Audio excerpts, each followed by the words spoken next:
to this webinar presented by Arthritis New Zealand. Sorry for the late start. We had a few technical hitches. We think we're on track now. Welcome to our presenters, Anne Hawker, Principal Advisor of Disability, Ministry of Social Development, and Dr. David Bratt, Principal Health Advisor, Ministry of Social Development. Once again, apologies for late start. We think we're on track now. Anne and David are going to run through the webinar. We have had a number of questions submitted, and they will work to address those questions as they go through the webinar. You also have the opportunity to submit questions to us during the webinar. If we're not able to answer your questions today, we will get back to you with answers. Just a couple of ground rules. We don't and are not able to go into individual circumstances. We're discussing the general principles of entitlements. But we can't discuss individual circumstances in this setting. Once again, do feel free to use the webinar capacity to ask questions as we go through the webinar. And we will be posting a link of this webinar to all participants, and it will be posted on our website. Anne and David, thank you for coming along today, and over to you. We assume the previous bit had not. That's right, yes. Right, good afternoon everybody. This is the second run at this, so we ought to be better at it really, shouldn't we? Well, first thing I need to point out is we are from the Ministry of Social Development and not the Ministry of Health. Quite a range of the questions that came in were clearly related to health provided services, and that's not the Ministry of Social Development space. Obviously, though, there are a number of areas that the Ministry of Social Development does provide some significant measures of support. The most obvious would be income support. Now, should the situation with the arthritis, and as we're dealing with arthritis particularly today, be such that it would limit your work capacity, and I think I need to emphasize the impact of the condition on work capacity as opposed to the severity, longevity, or otherwise of the condition itself. Most people with most conditions are able to work, even with episodic ones where it flares up, like rheumatoid arthritis, for example, where they may have to have periods of time of less work or even no work, but can then return. There is still a provision to provide support. So let's deal with the two main income support options. One is the job seeker support. Now that's assuming that there is likely to be a capacity to return to some work, some suitable work, I'd hasten to add actually. I think it is important to point out that MSD, that's Ministry of Social Development, is required to only place people in what's called suitable employment. So that's acknowledging the limitations that a person may have. So clearly someone who's been a labourer, who's developed significant osteoarthritis, would not be appropriate to put them back into manual work, but they may well have acquired some significant work-related skills over time, and there may be less manual options that would be available. That can provide support for no work for a period of time or part-time work. Now, if the condition is such that it's really impacted on the capacity to work on a long-term basis, and it's unlikely in the next 2 years that a person is going to be able to work in suitable employment, then the benefit that's available in that situation is the supported living payment. I think I do need to emphasize, because a number of the questions that came in did ask about why there was an impact of partner or spouse on income. Income for Ministry of Social Development's purposes is a family income. So if your partner's working, that impacts on what might be available to you as an individual. Quite unlike superannuation, for example, where that's an entitlement of being a resident and having reached the age of 65. The other area that, so the requirement for supported living payment or job seeker support is a medical certificate that indicates the level and longevity of the expected incapacity or impact on the capacity to seek work. In addition, there is supplementary income available, and this is not restricted to people who are on an income-related benefit, and that's the disability allowance. And that's an acknowledgement that there are additional costs related to a disability or long-term health condition, and that becomes an additional strain on resources, particularly on those on low income. So the access to a disability allowance is income tested, and really the criteria is basically if you qualified for a community service card, you would be eligible for a disability allowance. Where do I find that information out? The best place to look is the Work and Income website. Just Google it, Work and Income. It's one word, by the way. I know it's actually 3 words, but it looks like one on the website. And you'll come very quickly. There is a calculator button that will allow you to look at the financial limitations on eligibility and the types of services that may be available. So one of the things that I think is important to state is that we are governed by the Act, a Social Security Act, and that determines the limits in terms of what we can and can't do. However, if you go on to look at our website, the disability allowance there are 23 eligible costs, and they include things like heating. So we do know that, for example, for people with arthritis, heating is the cost of additional heating because of the impact on the abilities to moderate temperature can be a factor. The fact that you might need to have, and probably more important to use the word power rather than heating, because that may cover things like the fact that if you have a power chair, you might need to charge that. There are GPs visits, there is pharmaceuticals, there are alternative treatments, there are consumables. For example, people who may have hearing aids may require, and I am aware that osteoarthritis, often is more common in the older age group who may also have other factors such as loss of hearing, and so you can include the cost of batteries. So there are a range of costs. However, there are some costs that aren't covered by us, and that's what David was referring to. And they include particularly 2 costs, and they are personal cares, which relate to your ability to be able to shower and care for yourself.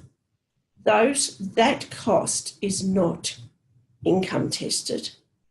That need is not income tested, and depending on who and things like your age, you may be eligible for personal cares either through the Ministry of Health, through their Needs Assessment Service Coordination Agency, or through the District Health Board. And that's for people for whom the arthritis is deemed to be either a long-term condition or they're over 65. Home help, however, is income tested. And so if you are not eligible for a community service card, then you're not eligible for home help. There are different rules from different DHB, so it's probably important to find out from your DHB. We are aware that for many people, the ability to access household management is one of the factors that if you've got limited energy or you're in pain, you often need that support. But that is and has always been income tested. And there was a period of time when personal cares were also income tested. The other question that we had a query around was around Operation Mobility cards or the parking cards. They are available through CCS, Disability Action. So if you go on and put CCS disabilityaction.org.nz and then put the particular region you're from. Or you can call 0800 227 2255 And the criteria for access is that you either use a wheelchair or your ability to walk is significantly restricted, either because of the ability to walk, the shortness of breath, or because of pain. So how do you get into it? You are required, and you can download off the, and you take it into your GP, and they fill in and indicate that you can cover the cost of they believe that your disability means that you are eligible, meet the criteria as set out by CCS for a parking card. We would like you to repeat the phone number. Okay, the phone number is 0800 227 2255. So 0800 227 2255. I think another area that there were some questions about, which I think it is useful to touch on, following on from Anne's comment about what can be covered under disability allowance. There were some questions around counselling. Now, there's a number of opportunities to get funded counselling. Most PHOs, that's primary health organisations that your GP belongs to, will have a limited amount of money set aside to provide for counselling. And quite often, GPs can access funded counselling through their PHO. The money is somewhat limited, and you may often find that your GP service that he or she has access to may well have been used up. So what are the other options? Work and income through disability allowance can fund counselling. You need a medical certificate from your doctor. You need to pick up the certificate, by the way, from a work and income office, but the certificate will indicate that counselling is necessary. That will cover the cost of 10 counselling sessions. The money is actually paid to you for you to pay on to the counsellor. And again, it is subject to income limitations, obviously, as it's a disability allowance one. Most counselling products, if I can put it that way, or services are usually up to 10. That includes the PHO ones as well. So it's rare to need more than 10, but it's not unknown, and it is possible to get further counselling up to 20 additional ones funded through work and income. Now, the amount of money that's available is limited. Disability allowance is limited to $64 a week. Now, that's an annualised amount, by the way. So if your counselling is $120, you probably only need to be able to go fortnightly, so you can get $60 a week and save it up to have the $120. Some of the other things that people may want to access, if we take mobility supports, again, most DHBs have physio support that is available for people with chronic conditions. But if it's not available, or you live some distance away and there's something more local, your doctor can indicate that those are essential for your condition and may be covered under a disability allowance. I do add may, because every case is dealt with on an individual basis, and costs will be limited to $64. So in fact, if you have a number of costs, those may exceed that amount, in which case, obviously, you're not going to get all that amount covered. Hopefully that covers that area of things. I think the other one, that given the fact that we're talking about arthritis, is that a number of people may be subject to falls. And so we do cover the cost of, again, under disability allowance, of the monitoring of a medical alarm. We also cover the cost of the annual donation to Medic Alert.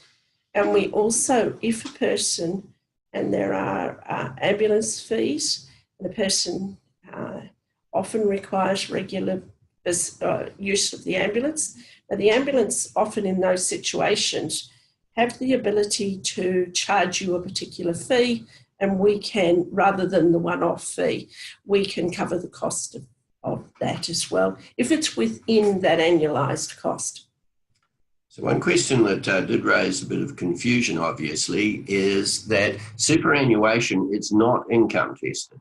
So you can continue to work and still receive your superannuation. The only thing that happens to that is that it's adjusted at a tax rate, but nonetheless, you would still receive it and is not limited or reduced by other income. Now, so the supported living payment and the job seeker support both have an allowance to earn some extra money, job seeker support $80 a week, before there is any abatement of your income. But over that, it does start to abate at quite a vicious level. And by income, in this case, it isn't necessarily just income that you earn by working. If you've investments or other sources of income, that will impact on benefits, does not impact on superannuation. And the other thing in terms of superannuation, as we said, it's governed by an act, and the age of superannuation is 65, and that is not adjusted to any circumstances. That's a set age at which you can access superannuation. So if you medically retire, as it were, at 60 and have no income, you would need to be seeking a main benefit, either supported living payment or job seeker support. You do not, there's no provision for having superannuation early in that situation. There was a question around earning extra money. At the moment, the amounts are $80 for job seeker support and $100 for supported living payment from any other source. There is a recognition that the abatement rates are somewhat aggressive once you earn over that, and certainly on the horizon there may well be some adjustment for that. That's not happening right now, but I think going forward we could anticipate so that. One of the things in the Minister's announcement was that from the 1st of April, for example, the abatement rate for supported living payment will increase to $250. So there is quite a recognition. So she did make that as one of the 3 announcements around when the welfare report came out, expert advisory group report came out, and she made that decision immediately. There also, I think, one of the things that is important is looking at the possibility of part-time work. And as an organisation, we're increasingly looking at how do we support people in terms of part-time work. And there will probably be some work around in the future going forward around what medical certification may be required if you have reached the limit of your work capacity where it is part-time and you are on job seeker. I think to emphasise a point which I have a feeling I might have missed at the beginning, which is generally speaking, if it's possible to find suitable work, you will be better off on 2 fronts, I think. One, financially, you are likely to be better off than on a benefit. But psychologically and socially, there is significant advantage in being able to get into suitable work and acknowledging the skills that you may have acquired over time. Talking of skills that you acquire, there were some questions around pregnancy, and clearly bringing up children provides significant training in life skills, at least in my experience it does.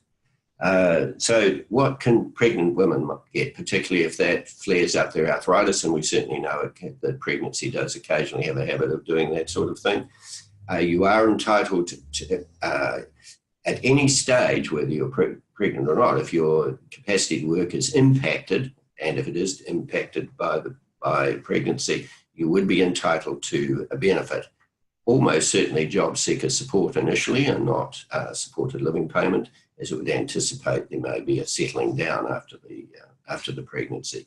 From 27 weeks pregnancy, if you have no other income source, you're eligible for a benefit up until 4 weeks after the baby is born, at which time, if you were on your own and had no other support, you'd be entitled to sole parent support. And again, just stressing that this is your entitlement, irrespective of your circumstances, will be based on you and your partner's income. Yeah, so that clearly relates also to if you get postnatal depression. If there is a partner, then their income is taken into account. I think what other things there may be. I was going to think, I'm terribly sorry. There was one other thing I just happened to think about. One of the other things that we don't often recognise is that if you are working and you do require such as specialised equipment and your employer is not able or not willing to provide that, there is an ability to apply to WorkBridge for what's known as support funds. So if you need voice-activated computer or whatever, you are more than welcome to. So go on to the WorkBridge website. That is all one word, WorkBridge, and apply and look at support funds because that can help with a variety of equipment that you may, specialised equipment that you may need to ensure that you can continue to work. I see there was a question around recovery time after operations. There's no specific benefit around recovery time after operations in terms of being able to say, we know this will take 3 months. But in fact, because your capacity to work is impacted by the operation, and the operation will be for a condition. So if you've had a joint replacement, for example, due to arthritis, then the condition is arthritis, and the recovery time would make you eligible, but don't forget that's still going to be adjusted by family income, should there be other family. Now, one of the things that you did mention, that was mentioned in that same question, was around equipment. Now, equipment is provided, usually if you've had a hip replacement, that's usually provided for a short term by the DHB. If you require ongoing equipment, such as a cane or crutches, if it's under a certain amount, it will be your personal responsibility to fund. So I know for me personally, I have to buy my own crutches because it's under the cap of $200. I think that cap still remains, but you're best to go on to the Ministry of Health website, go into DSS, who manages equipment on behalf, for longer term, on behalf of both people under 65 and those over 65.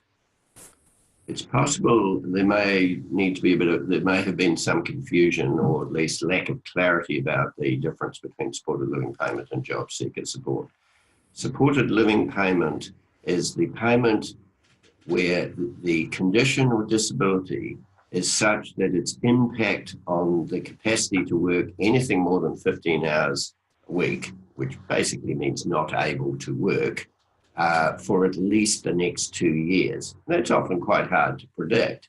It's not to say the condition will last, because in fact most long-term conditions are going to last a lifetime. And we know from surveys that a third of New Zealanders have a long-term condition. It's not the presence of the condition over long-term, it is the capacity to be able to do suitable work.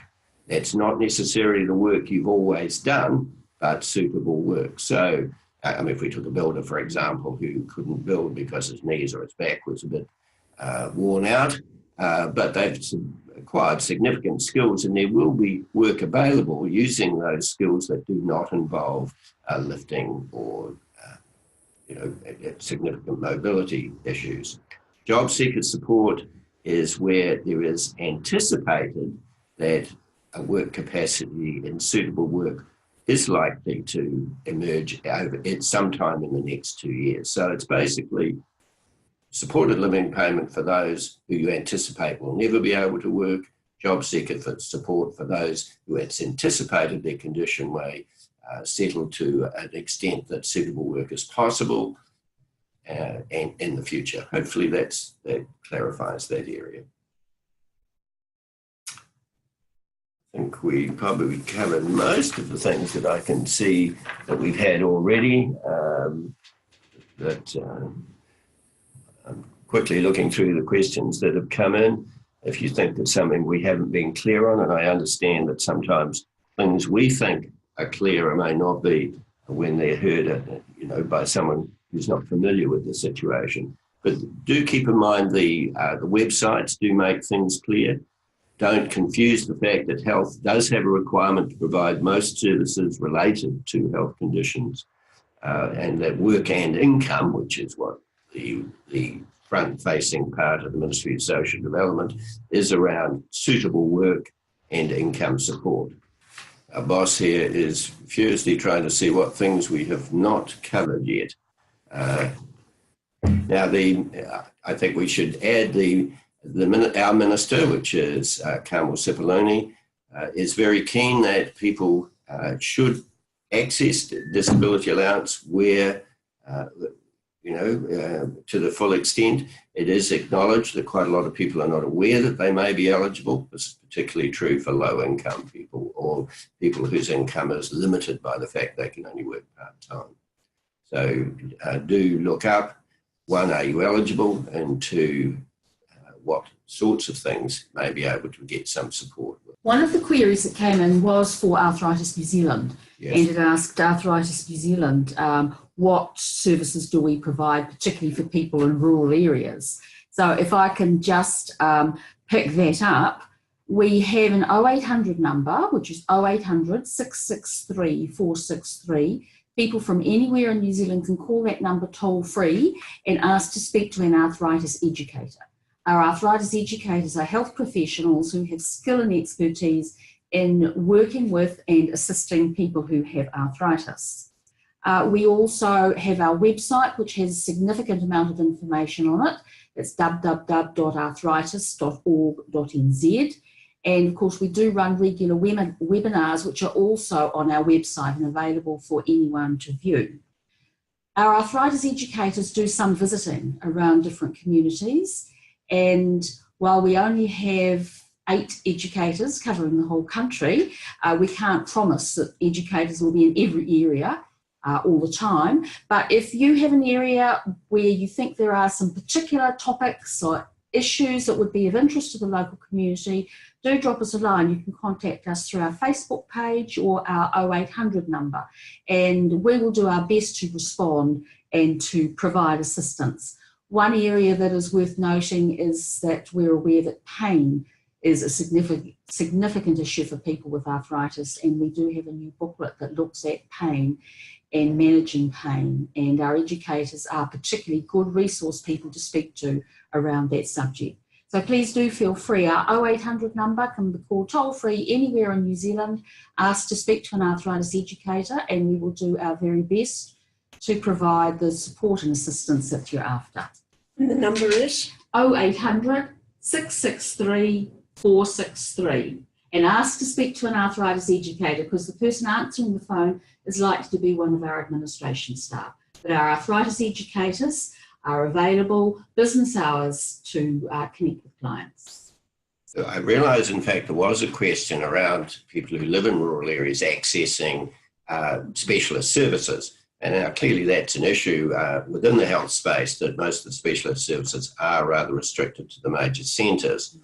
Now, support is available from 2 fronts, in fact. The DHBs will often provide for travel support, but in fact, within a disability allowance, if you need to travel to a health-related service because of your long-term condition, then funding is available to help support that. So travel to health or disability-related services is one of the items that can be covered by disability allowance.